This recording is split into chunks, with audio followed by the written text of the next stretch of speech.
Hello. বাসায় ফিরবা কখন? কেন, কিছু লাগবে?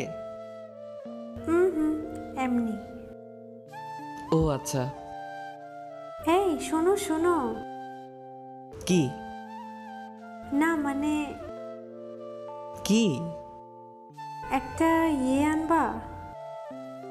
আবার কি? আরে ইয়ে ইয়ে আরে বাবা, সেটাই তো জিজ্ঞাসা করছি, ইয়েটা কি? হুম, বলবো না। না বললে আনবো কিভাবে? থাক, লাগবে না। আহা, বলোই না। উফ, তুমি প্রতিদিন বাসায় আসার সময় নিয়ে আসো, আর এখন বলছো ইয়েটা কি? আচ্ছা, সোজাভাবে বলো তো কি লাগবে। বলবো বলো। না, থাক, বলবো না। আহা, একবার বলেই দেখো না। আসার সময় আমার জন্য ডেইরি মিল্ক চকলেট নিয়ে আসবা, কেমন? এই কথা? হুম কি এক স্বভাব পেয়েছো বাচ্চাদের মতো। হুম আমি এখনো বাচ্চা, ওকে? কদিন পর নিজের কোলে একটা বাচ্চা আসবে, আর উনি এখনো নিজেকে বাচ্চা দাবি করে। চুপ, ফাজিল, একদম মাইর দিব। খালি পচা কথা বলে। এইটা পচা কথা? পচা কথা। আমি এখন বাবু নিতে চাই না। এখন নিলে সমস্যাটা কি? আরো 1 বছর পর নিব। কিন্তু কেন? আমি এখনো বাচ্চা, আর একটা বাচ্চার কোলে তুমি অন্য একটা বাচ্চা কিভাবে দিবা বলো? সো এখন আমার ধারে কাছেও আসবা না, বলে দিলাম। তুমি বাচ্চা? আমি এখনো বাবু।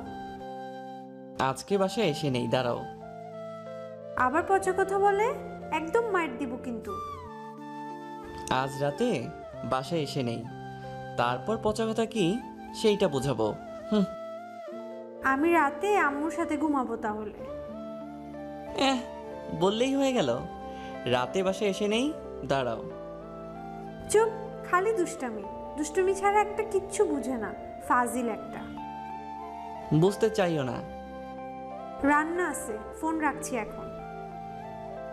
মেয়েটার সাথে আমার বিয়ে হয়েছে আজ 2 বছরের কাছাকাছি। নাম নীলিমা। অ্যারেঞ্জড ম্যারেজ ছিল আমাদের। জীবনে প্রেম কি জিনিস সেইটা কখনো বুঝতে পারিনি, কারণ ভার্সিটি লাইফে একটু হাবাগোবা টাইপের ছিলাম। বলতে গেলে খুব বেশি বোকা টাইপের। মেয়েদের চাওয়া পাওয়াগুলো বুঝতাম কম, তাই কখনো প্রেম করতে পারিনি। কিন্তু নীলিমাকে বিয়ে করার পরেই কেমন যেন চালাক হয়ে গিয়েছি। সেই বিয়ের পর থেকে আজ অবধি একটা অভ্যাস প্রতিদিনই কন্টিনিউ করতে হয় আমাকে। সেটা হচ্ছে, প্রতিদিন অফিস থেকে বাসায় ফেরার পথে নীলিমার জন্য চকোলেট আমাকে নিতেই হবে। আর না নিয়ে গেলে তো হয়েছেই, শীতকালে কালবৈশাখী ঝড় শুরু হয়ে যাবে। আচ্ছা, একটা কথা বলো তো নীলু, কি? প্রতিদিন এত চকোলেট খাও কেন? আচ্ছা, তুমি প্রতিদিন ভাত খাও কেন? পেট ভরানোর জন্য। আমিও চকলেট খাই আমার পেট ভরানোর জন্য। চকোলেট খেতে খেতে নীলিমা আমার প্রশ্নের উত্তর দিল। চকোলেট খেলে মানুষের পেট ভরে, সেইটা এই প্রথম শুনলাম আমি।